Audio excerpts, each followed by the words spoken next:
Good morning students. आज MA semester third का पहला क्लास है और आज मैं आप सबों का इस क्लास में स्वागत करती हूँ। मैं जिस सब्जेक्ट को आपको पढ़ाने वाली हूँ वह है रिसर्च मेथडोलॉजी या सामाजिक अनुसंधान। यह एक नया विषय है आप लोगों के लिए और इस विषय में मैं आप लोगों को यह बताऊंगी कि रिसर्च कैसे किया जाता है, रिसर्च करने की वैज्ञानिक पद्धति क्या है, हाइपोथेसिस क्या है, डाटा प्रोसेसिंग कैसे किया जाता है, रिपोर्ट और थीसिस राइटिंग कैसे की जाती है। धीरे धीरे हम इन सारे प्रश्नों पर विचार करेंगे। सबसे पहले आप लोगों को यह जानना आवश्यक है कि शोध कहते किसे हैं। आज मैं आप लोगों को इसे ही बताने वाली हूँ कि शोध की परिभाषा कैसे दी जा सकती है। चलिए इस प्रश्न पर हम विचार करते हैं। मनुष्य एक चिंतनशील प्राणी है। वह सोचता विचारता है, अपने चारों ओर के रहस्यमयी संसार को देखने और समझने का प्रयत्न करता है। वह विभिन्न प्रकार की घटनाओं के पीछे छिपे कारणों को ढूंढ निकालने की कोशिश करता है। उसने सूर्य, चांद, तारे, आकाश, पृथ्वी, दिन रात, ऋतुओं, आंधी, तूफान, वर्षा, नदी, पर्वत आदि को जानने का प्रयास किया है। स्पष्ट है कि मनुष्य जिज्ञासु है। वह अज्ञात तथ्यों का पता लगाने की दिशा में निरंतर आगे बढ़ता रहता है। उसने प्राकृतिक घटनाओं को और फिर सामाजिक घटनाओं को समझने का प्रयास किया है। सामाजिक घटनाएं वैसे भी अपने आप में काफ़ी जटिल होती हैं। एक ही घटना के पीछे अनेक कारण हो सकते हैं और उन सभी कारणों को खोज निकालना कोई आसान काम नहीं होता। फिर भी मनुष्य ने अपने ज्ञान की प्यास को हमेशा बुझाने का प्रयत्न किया है। सामाजिक जीवन की जटिलताओं को समझने की लगातार कोशिश की है और कार्य कारण संबंधों को जानने में भी लगा हुआ है। विभिन्न घटनाओं के संबंध में वैज्ञानिक विधि क्या है, उसके अंतर्गत कार्य कारण संबंध क्या है, नए सिद्धांत क्या हैं, कैसे उन नए सिद्धांतों का निर्माण हुआ है और पुराने सिद्धांतों की सत्यता को कैसे प्रमाणित किया जाता है, यही शोध या अनुसंधान है। जब सामाजिक क्षेत्र में प्रश्नों के उत्तर खोजने का क्रमबद्ध और व्यवस्थित प्रयास किया जाता है तो उसे ही सामाजिक अनुसंधान, शोध, गवेषणा, अन्वेषण या खोज का नाम दिया जाता है। अर्थात अनुसंधान का अर्थ है बार बार खोजना। इसमें अवलोकन द्वारा घटना को उद्देश्यपूर्ण ढंग से देखा जाता है और उपलब्ध तथ्यों के आधार पर घटना को समझा जाता है और इसके बाद उन तथ्यों के अर्थ को जानकर घटना के पीछे कारणों को समझा जाता है। इन दोनों तत्वों को ध्यान में रखकर जो ज्ञान संचित किया जाता है उसे विश्वसनीय और प्रामाणिक माना जाता है।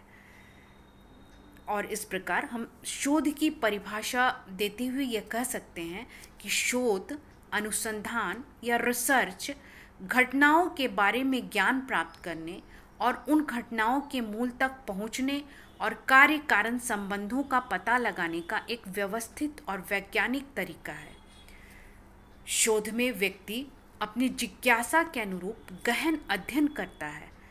उसकी जिज्ञासा का आधार चाहे प्राकृतिक दशाएं हों अथवा सामाजिक जटिलताएं, इनसे संबंधित ज्ञान का स्पष्टीकरण करना और प्राप्त ज्ञान का सत्यापन करना, नए सिद्धांतों का निर्माण करना और पुराने सिद्धांतों की सत्यता का परीक्षण करना ही शोध या अनुसंधान या रिसर्च है। रिसर्च में सामाजिक यथार्थताओं को वैज्ञानिक विधि से खोजा जाता है। जी.एम. फिशर ने सामाजिक अनुसंधान या रिसर्च की परिभाषा देते हुए कहा है कि अनुसंधान या रिसर्च सामाजिक परिस्थिति में सुनिश्चित कार्य प्रणालियों का प्रयोग है जिसका उद्देश्य किसी समस्या को हल करना या किसी परिकल्पना का परीक्षण करना या एक नवीन घटना की खोज या घटनाओं के बीच नवीन संबंधों का पता लगाना है।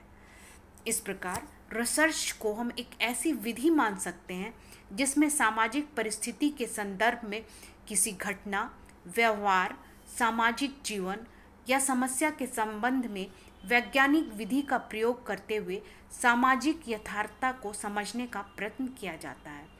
इसमें निरीक्षण, परीक्षण, तथ्यों के संकलन, वर्गीकरण और सामान्यीकरण द्वारा सामाजिक घटनाओं के कारणों का पता लगाया जाता है और वस्तु स्थिति की तार्किक ढंग से विवेचना की जाती है। रिसर्च की इन परिभाषाओं के आधार पर हम उसकी ये विशेषताएं बता सकते हैं।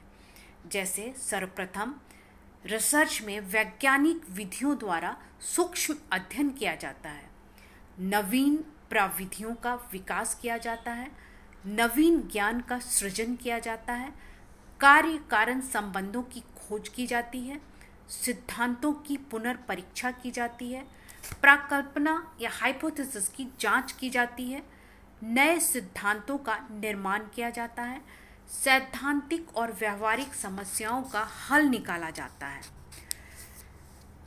जब हम रिसर्च या शोध की प्रकृति या नेचर के संबंध में विचार करते हैं तो हमें यह स्पष्ट होता है कि शोध वह प्रकृति है जो कि वैज्ञानिक है।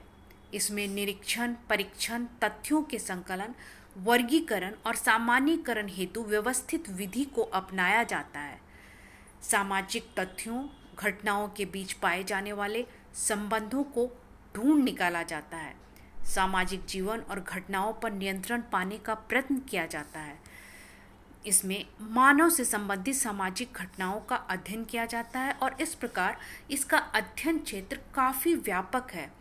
सामाजिक अनुसंधान के क्षेत्र में संपूर्ण सामाजिक जीवन और उससे संबद्ध सामाजिक प्रक्रियाएं आ जाती हैं। अनुसंधान के लिए सामाजिक जीवन से संबंधित किसी भी घटना को चुना जा सकता है। अनुसंधान अपने क्षेत्र के केवल नवीन अध्ययन विषय तक ही सीमित नहीं रखता है, उसमें ऐसे विषयों को भी अध्ययन के लिए चुना जा सकता है जिनके संबंध में पहले से शोध कार्य हो चुका हो। इस प्रकार सामाजिक समस्याएं भी सामाजिक अनुसंधान के क्षेत्र में आती हैं क्योंकि ये सामाजिक जीवन की अभिन्न अंग होती हैं। सामाजिक अनुसंधान या रिसर्च के क्या उद्देश्य हो सकते हैं? सैद्धांतिक उद्देश्यों या थ्योरेटिकल ऑब्जेक्टिव्स के विषय में बताते हुए यह कहा जाता है कि अनुसंधान या शोध से हमें सामाजिक तथ्यों की जानकारी मिलती है। समाज में जो घटनाएं हो रही हैं उसके प्रकार्यात्मक संबंध क्या हैं, इन सब विषयों के विषय में हमें ज्ञान प्राप्त होता है। सामाजिक जीवन के नियम क्या क्या हैं, इन नियमों की खोज कैसे की जा सकती है, नवीन अवधारणाओं और सिद्धांतों का विकास कैसे किया जा सकता है, यह हमें अनुसंधान के द्वारा पता चलता है।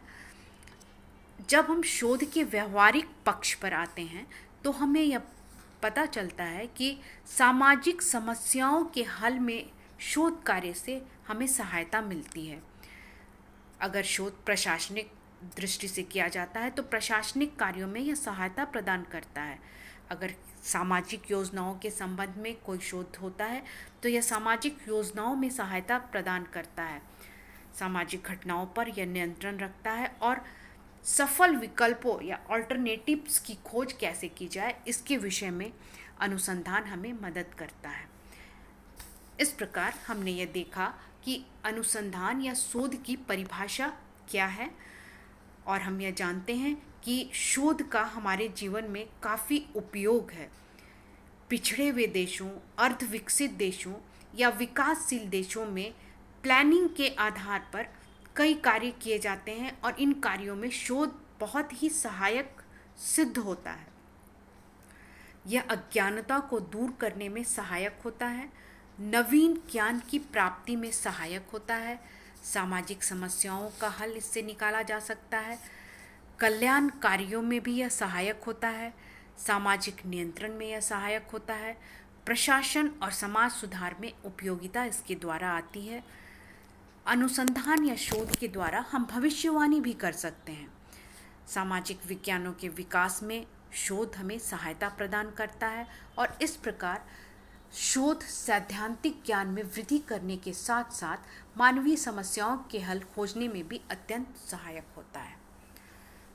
आज हमने जाना कि शोध किसे कहते हैं, शोध की प्रकृति क्या है, शोध का महत्व क्या है और किस प्रकार शोध या रिसर्च हमारे जीवन में सहायक होता है।